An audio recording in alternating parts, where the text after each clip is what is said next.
Hello, so my name is Maggie Carras. I'm system engineer working on CCS project on the SNA side since summer 2020. On CCS program, I'm a product owner of the definition of the support service for the step 2. And I also provide support to the Agile role CCS product management. So I'm in charge of the definition of support service, which will be used at the end of the step 2 by the customer and the provider. This support service covers several aspects, for example, incident management, how to use and to book the CCS platform.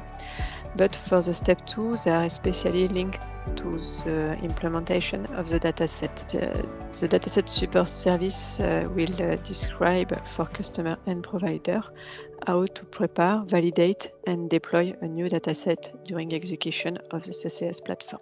So I have to write the procedure and to put in place the associated tools and training. By taking into account the service level required by the customer and the provider constraints. My other activity in CCS program is to support the safe role product management.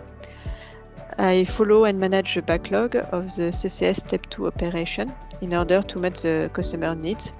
And I'm also define the operational use case associated to the step 2 operation. A big challenge this year is the definition of the new dataset support service in the same time as the definition of the architecture of the tooling chain linked to the dataset. This implies a permanent rework of the procedures to take into account the progress on the implementation of the tooling chain. So for the end of the CCS Step 2 program, the challenge is to have a service of dataset preparation available for customer to provide a new dataset which will be validated thanks to the initial validation service. And next, this new dataset will be deployed on this platform by the provider with the deployment dataset support service.